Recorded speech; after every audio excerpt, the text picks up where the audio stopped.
Hello students, welcome back to Blueprint Digital.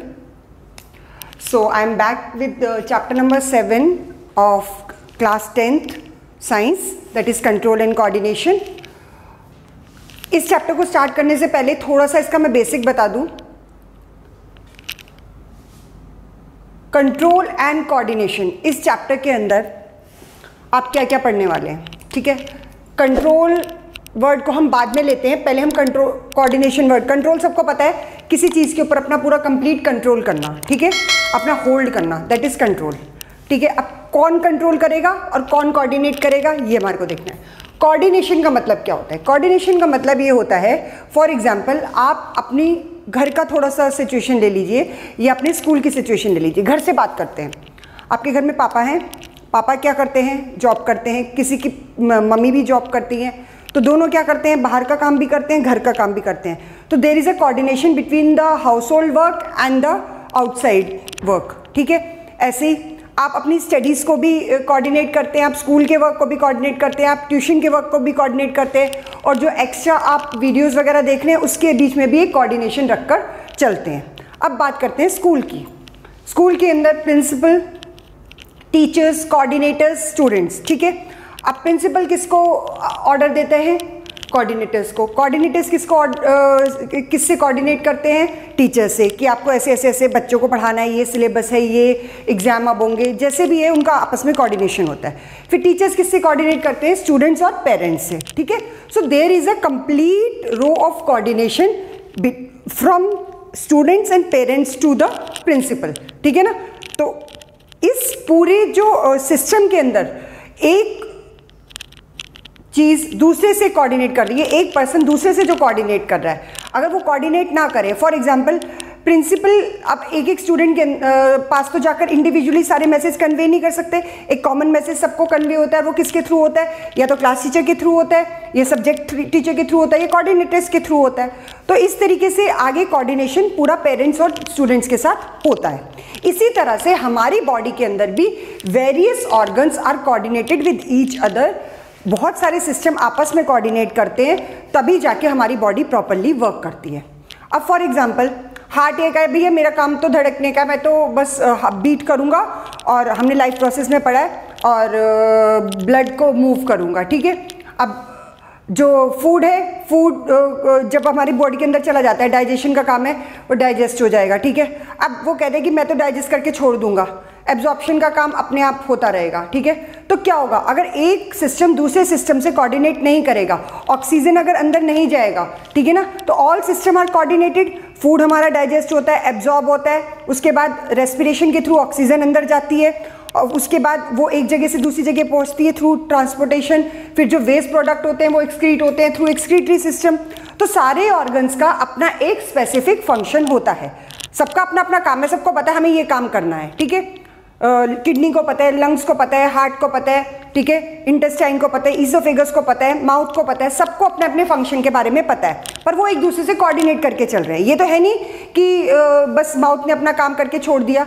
अब mouth जब अपना काम कर लेता है तो वो सारा फूड कहाँ जाता है? ईसोफेगस में. ईसोफेगस से वो फूड कहाँ जाता है? हमारा स्टमक में.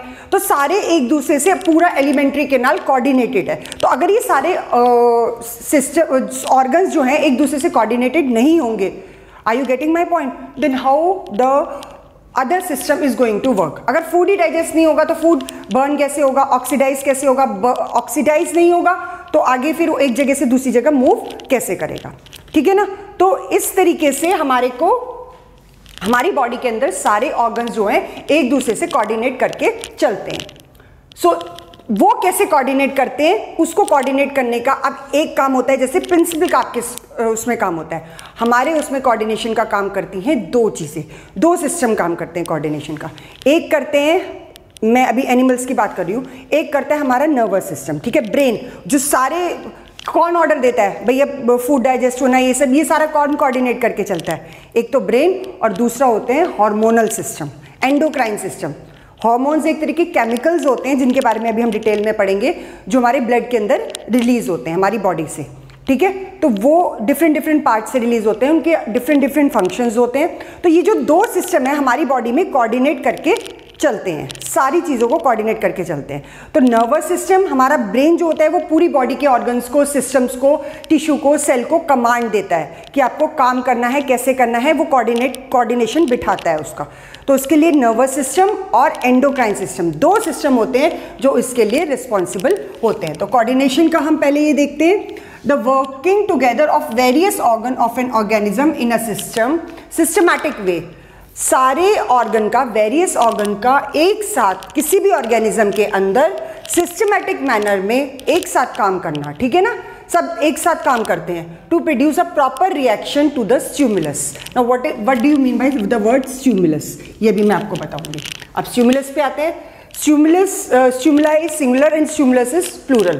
तो stimuli any change in the external environment to which an organism respond and react.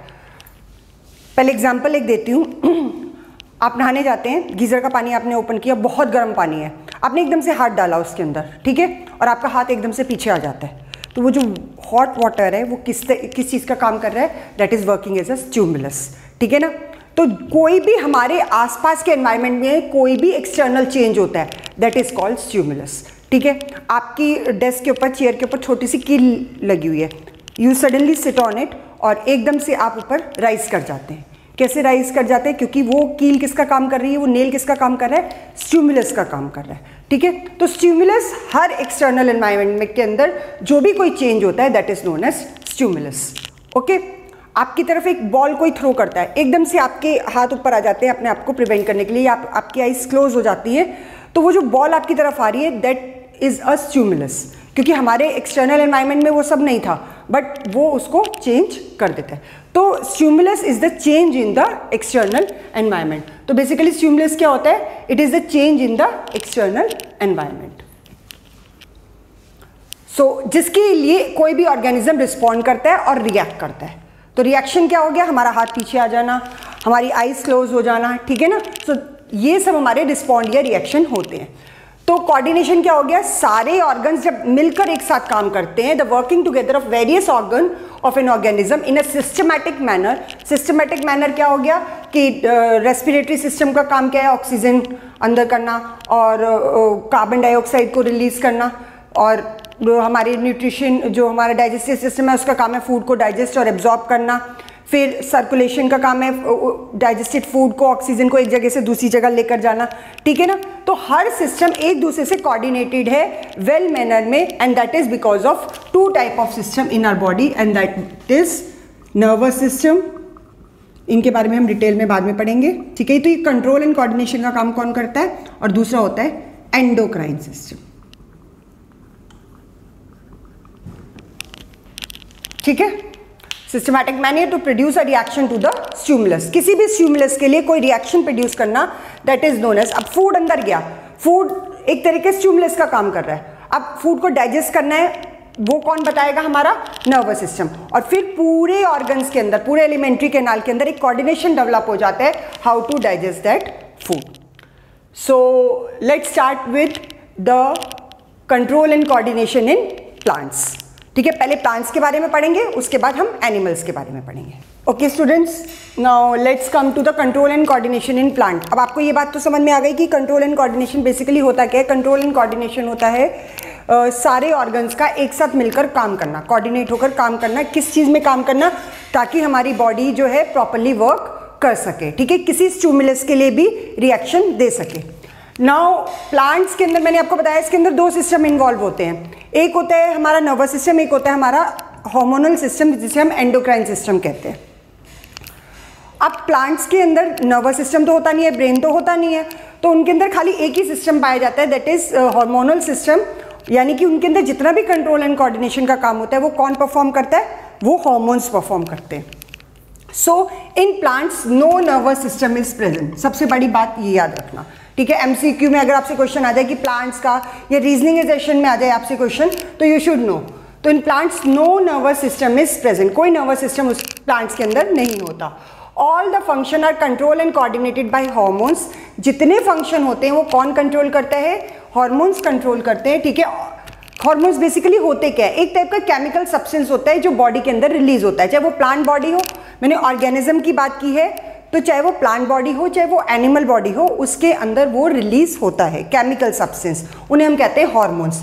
तो वो हमारी बॉडी के अंदर डिफरेंट फंक्शन परफॉर्म करते हैं, ठीक है। So all functions are control and coordinated by hormones, chemical substance known as phyto hormones और प्लांट हॉर्मोन्स।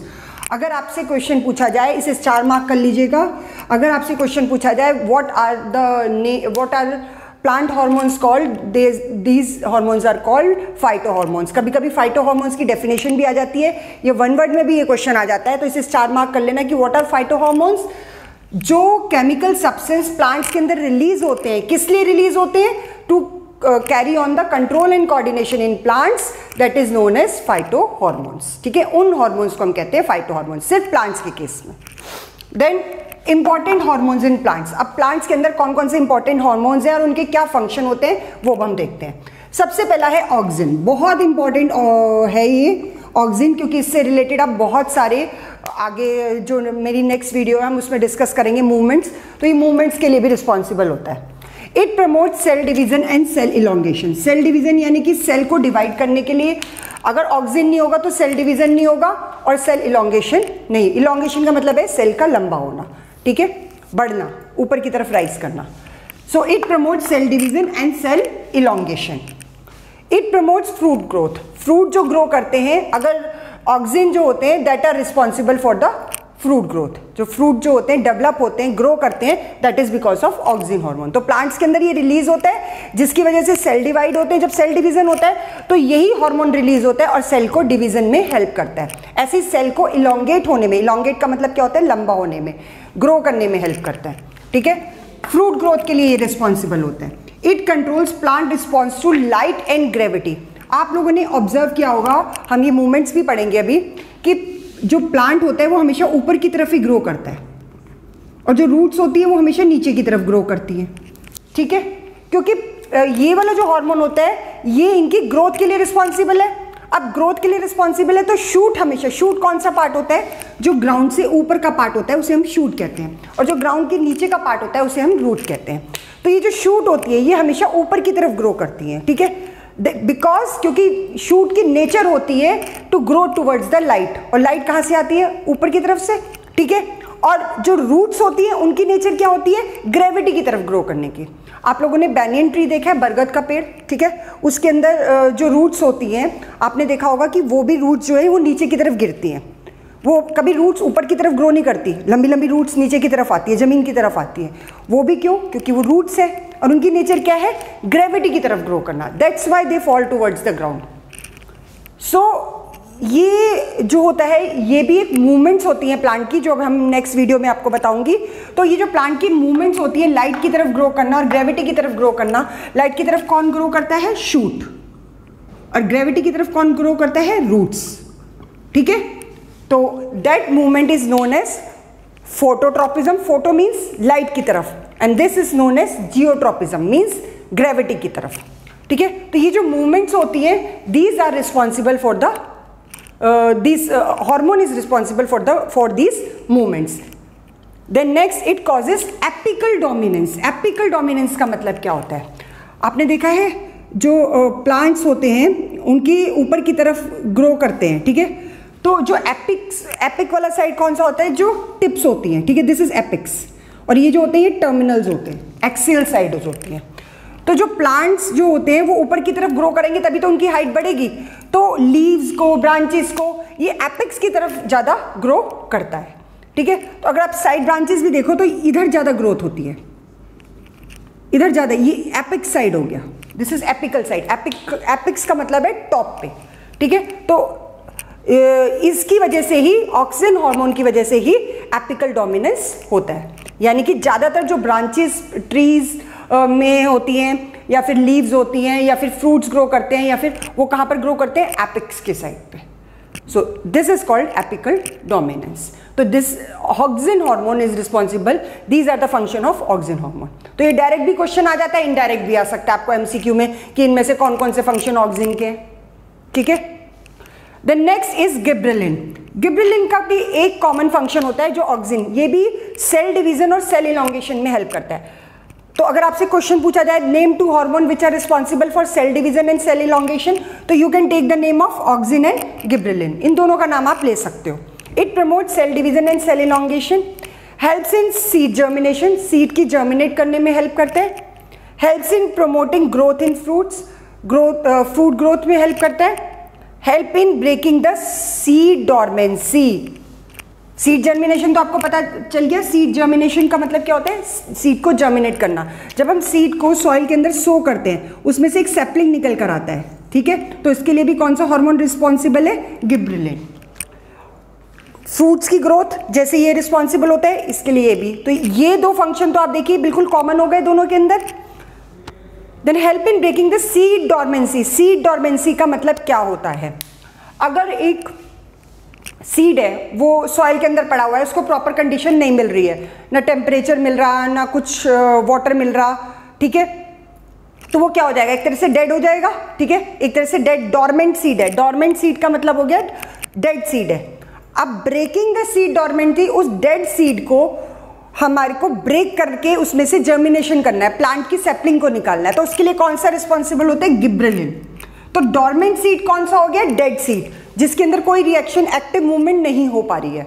तो उसको अगर हमारे को जर्मिनेट करना होता है तो यूजुअली जो केमिकल्स होते हैं जो स्प्रे किए जाते हैं ताकि सीड जल्दी जर्मिनेट हो, उसके अंदर गिबरेलिन यूज किया जाता है, ठीक है, आर्टिफिशियली भी ये स्प्रे किया जाता है।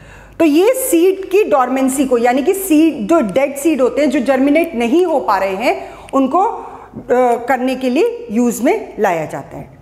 तो that is breaking the seed dormancy. Dead seed की जर्मिनेशन करने के लिए उसको डॉर्मेंट से हटाता है, ठीक है ना, अलाइव करता है। तो ब्रेकिंग का मतलब डेड सीड को ब्रेक करके उसे जर्मिनेट करना, that is known as that is done by gibberellin.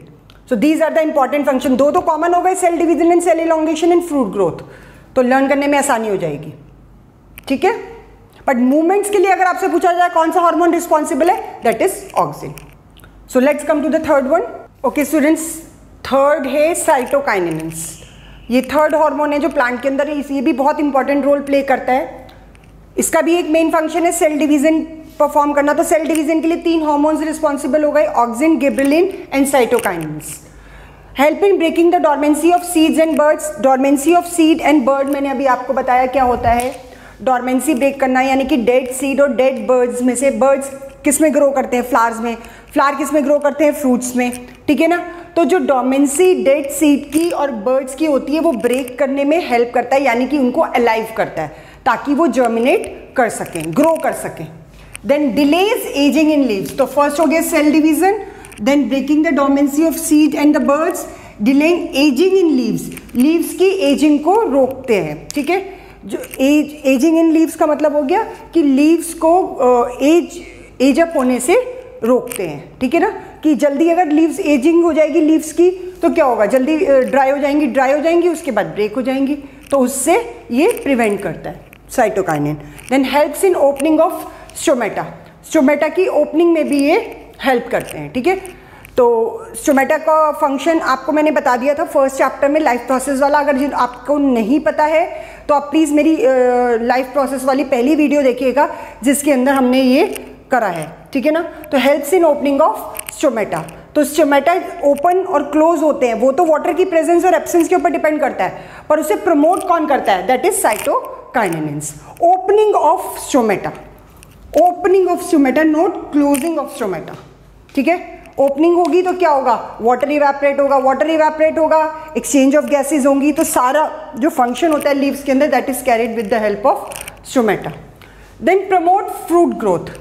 तो जब ये dormancy of seed and birds करता है तो फूड की भी, फ्रूट्स की भी ग्रोथ के लिए प्रमोशन करता है। प्रमोट करने का मतलब क्या हो गया, उनको ग्रो करने में हेल्प करता है। So these are the important function of cytokinin. फिर से देखते हैं, सेल डिवीजन, सेल डिवीजन के लिए 3 हार्मोन रिस्पॉन्सिबल हो गए, breaking the dormancy of seed and birds इसके लिए 2 गिबरेलिन और साइटोकाइनिन।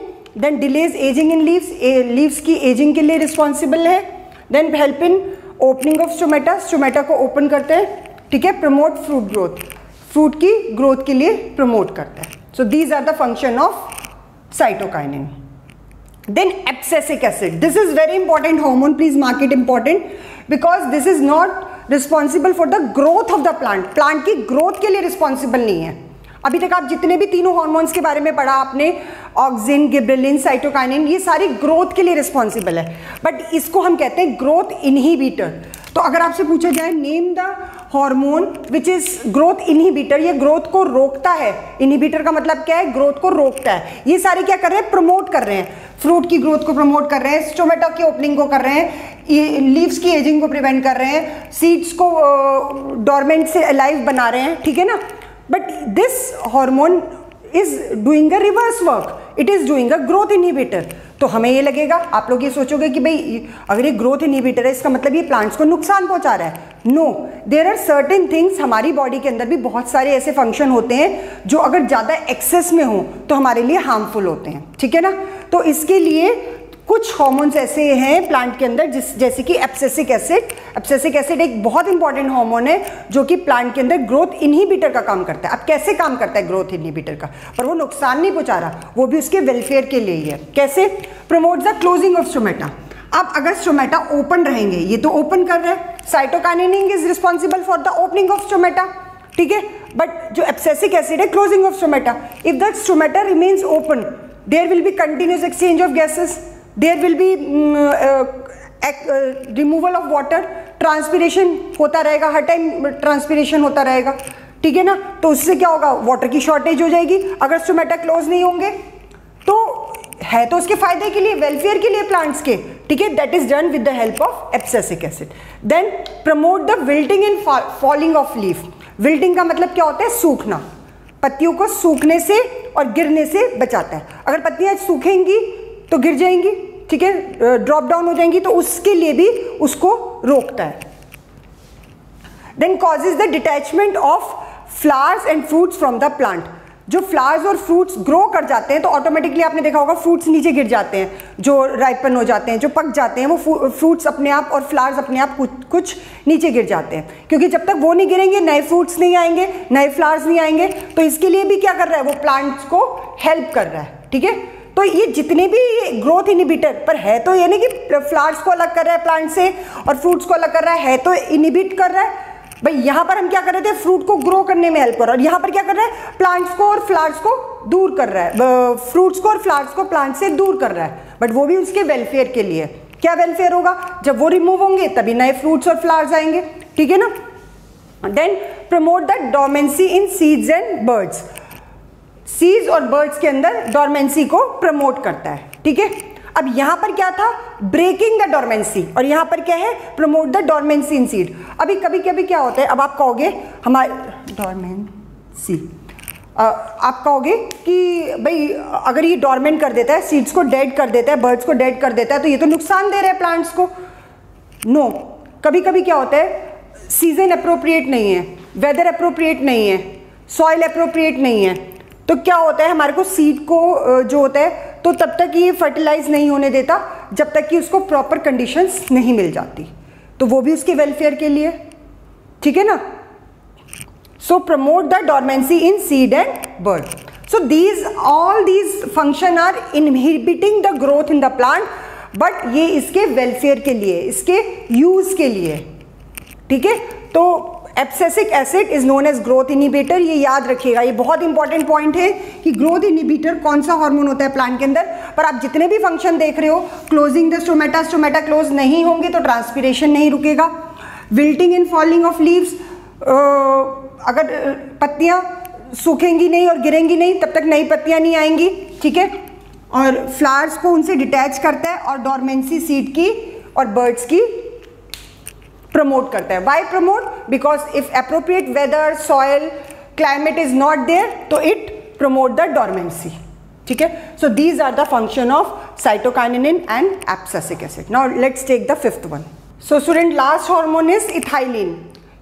अगर आपसे क्वेश्चन पूछा जाता है कि कौन सा हार्मोन गैसियस स्टेट में पाया जाता है, दैट इज इथाइलिन, ये याद रखिएगा। It is a gaseous hormone, this is the basic property of this hormone, ठीक है। कभी भी क्वेश्चन पूछा जाए आपसे, इसे स्टार मार्क कर लीजिए इस पॉइंट को, कि कौन सा हार्मोन है जो गैसियस स्टेट में पाया जाता है, that is ethylene, okay. Then also known as fruit ripening hormone, इसे हम फ्रूट राइपनिंग हार्मोन भी कहते हैं। Promote fruit growth and ripening, ये फ्रूट ग्रोथ को भी प्रमोट करता है और राइपनिंग को भी करता है, ठीक है। फ्रूट की ग्रोथ के लिए भी रिस्पॉन्सिबल होता है। राइपनिंग का मतलब क्या होता है? पकना। फ्रूट्स के पकने में भी ये हेल्पफुल होता है। So also known as fruit ripening hormone. तो हमने इस वीडियो के अंदर क्या क्या पढ़ा? Control and coordination in plant. सबसे पहले प्लांट के अंदर कोई भी नर्वस सिस्टम नहीं होता। जितने भी फंक्शन होते हैं कंट्रोल एंड कोऑर्डिनेशन की, वो कौन परफॉर्म करता है? वो सारे हार्मोन्स परफॉर्म करते हैं। और उन हार्मोन्स को हम क्या कहते हैं? Phyto hormones. 5 हार्मोन्स मैंने आपको बताए, ऑक्सिन, गिबरेलिन, साइटोकाइनिन, ठीक है ना, इथाइलिन और abscisic acid. So these are the 5 important hormone, और जिसमें कि abscisic acid is the growth inhibitor and this ethylene is the gaseous hormone. तो आप इतने फंक्शन कर लेंगे, इसके ऊपर बेस्ड आपको MCQs आ सकते हैं। मैंने बहुत पॉइंट बाय पॉइंट आपको फंक्शंस लिखवा दिए और बहुत सारे कॉमन फंक्शन है, तो उन कॉमन फंक्शन को भी आप एक साथ मार्क करके पढ़ सकते हैं। आई होप आपको मेरी ये वीडियो पसंद आई होगी। तो I am your science teacher Shalini ma'am. Quickly इस वीडियो को लाइक करिए। कोई भी क्वायरी हो आप कमेंट सेक्शन में मेरे को लिख कर भेज सकते हैं, you will get the reply, ठीक है। लाइक करिए, अपने फ्रेंड्स के साथ शेयर करिए। All the best, take care of yourself. I will be back with my next video with the plant movements. Bye.